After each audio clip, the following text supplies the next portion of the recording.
Listen, getting successful, it's not a magic trick. It's not God picks certain people he'll make rich and certain people he don't. He gives all of us as his children the power of choice. You have a say-so in that. You can decide to be rich, and with God's help, it's highly doable. But you first have to think it. The difference between successful people and non-successful people is here. If you want to be successful, you have to change this. This has to change. Listen to me. It's not what makes it hard is your lack of belief that it can happen for you. The fact of it is, though, it's very doable. See, but you got to change, though. If you keep doing what you've been doing, you're going to keep getting what you've been getting. So if you're at a place in your life and you ain't happy with it, you have to change some things. But you have to make a conscientious decision that you're going to change. And it's not dependent on anybody else. It don't matter what your mama think. It don't matter what your coworkers think. It don't matter what your siblings think. It don't matter what your children think. It don't matter. They have nothing to do with it. This decision is yours and yours alone. It's two people born in a hospital every day. It's a person that's born in a hospital that's going to get a job, and somebody born in a hospital that's going to give them a job. You get to decide. What scares me about this generation right now is that we are going into a dumbing down of ideas. We don't feed our minds anything. We don't invigorate ourselves anymore. Everything in every genre, music everywhere else, television, is gone down enough to just reality TV. We sit up for hours to watch people act a fool. You are one thought away from a great reformation in your life. One thought away from being a millionaire. One thought from overcoming. One thought from starting a ministry. One thought from building a business. One thought for the cure for AIDS is one thought away. The cure for cancer is one thought away. You serve the Lord with your mind. You serve humanity with your mind. If you sow into the kingdom, you're not asking God to give you money. What is money? Give me a thought. Give me an idea. Give me a strategy. Give me a plan. You are one thought away from the greatest experience you have ever had in your life. Do you have the courage to think? Because if you can think, you can change. What you're going through right now is a discovery moment. It is a discovery moment. The stage you're at, the age you're at, the burdens you bear, these are discovery moments. Not moments where you discover how bad life is, but rather how strongly you have been created. In mating seasons, the males fight. The younger male lions fight for the right to breed with the lioness. It's God's way of not allowing weakness to reproduce. The fight is designed to kill the weak parts of the herd so that they do not reproduce their weakness.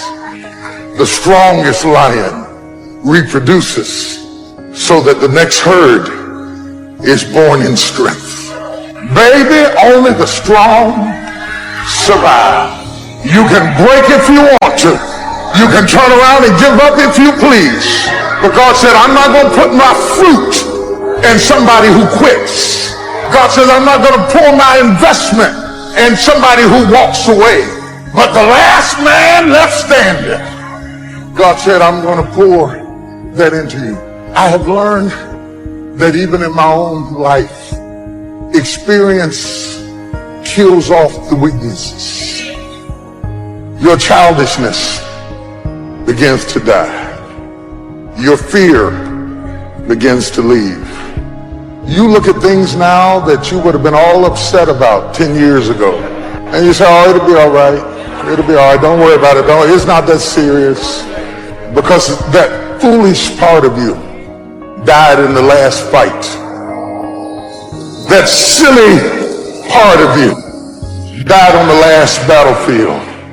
And now you're coming to a place that God makes a way of escape, but not so you can run. He says, I make a way of escape that you may be able to bear it.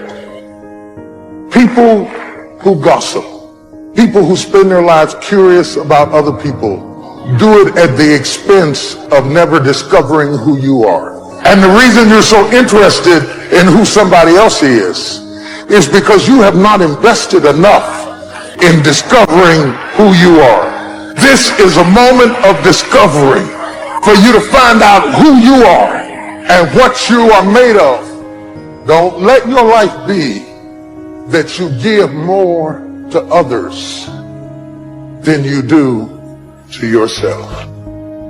It's not that our troubles are so different. Life is life. Falls on the just and the unjust. Our pains are quite similar. It's our solutions that are different. It's not what happens that determines the major part of your future. It's not what happens. What happens happens to us all. The key is what you do about it. It's not what happens, it's what you do about it. You will start that process of change. Do something different the next 90 days than you did the last 90 days. Like picking up the books to read. Do something different, like the new health disciplines, relationship with your family, whatever it is, doesn't matter how small it is. If you'll start doing different things with the same circumstances, since we cannot change the circumstances, but we can change ourselves. We can change what we do. Few little simple principles here. Once you understand these, it starts to explain so much. Taking responsibility instead of putting it off on someone else. That transition sometimes is a challenging mission.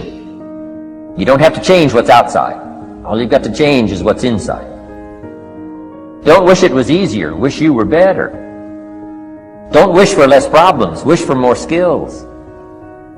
Most people underestimate what time can do when backed up with massive activity. Right as I'm speaking to you, I'm looking out at the ocean right now, and there's a massive rock formation, and you can see the rivets in the rocks. And what caused those rivets in the rocks was compound pounding of the ocean hitting that rock over and over and over again.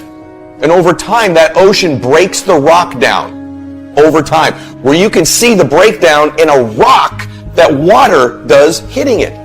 Think about that over time. Not one time when the water hits it, not 2 times, not 5 times. When you add up years and years and years of that water hitting the rock, it breaks it down.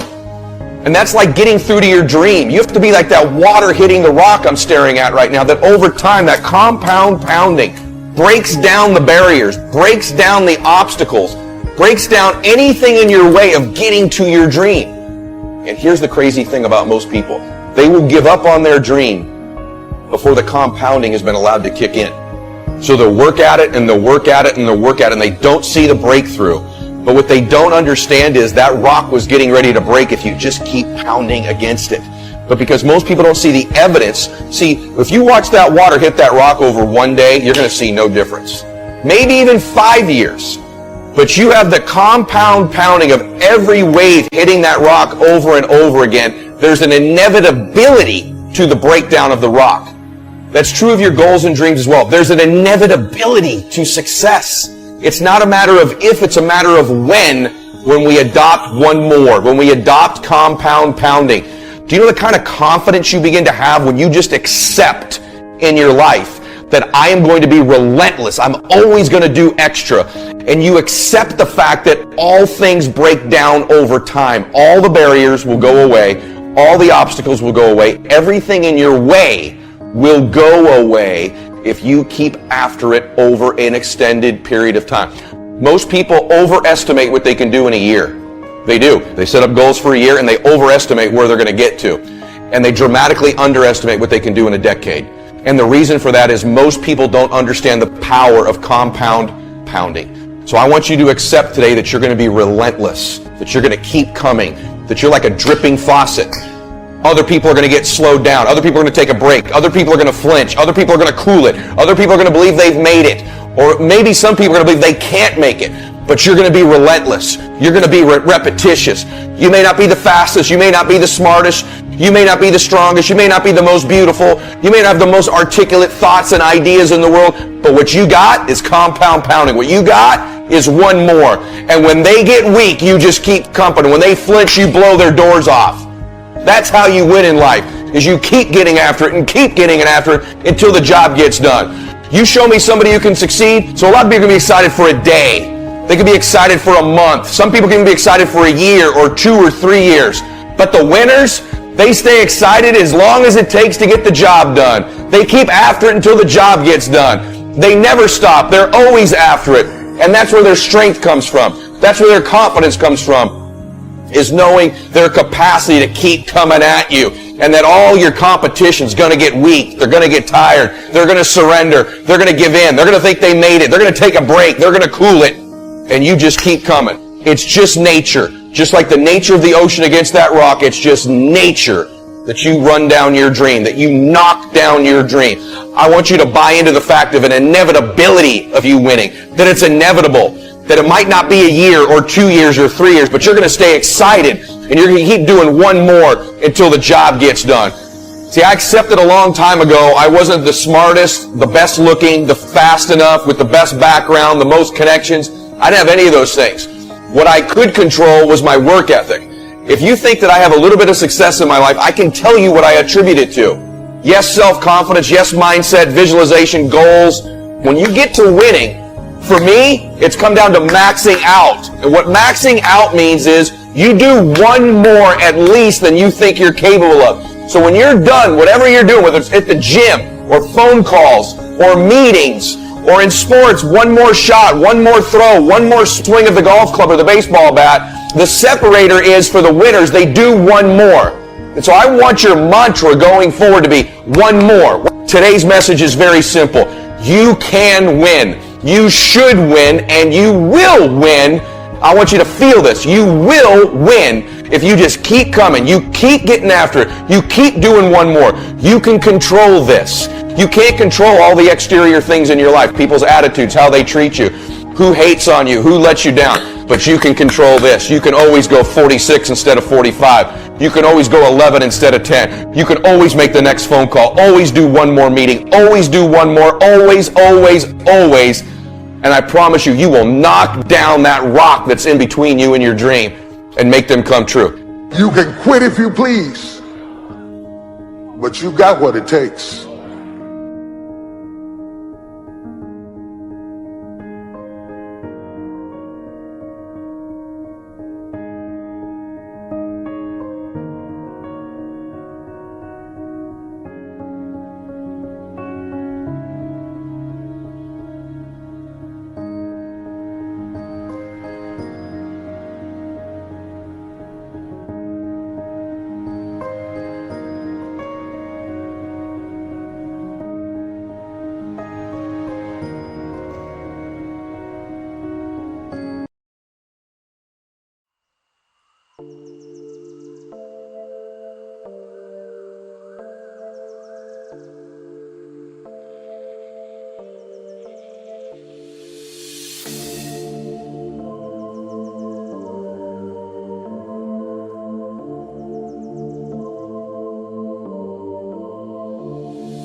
just is right. Chasing stars and holding you. I can't see the end, but we'll see it through.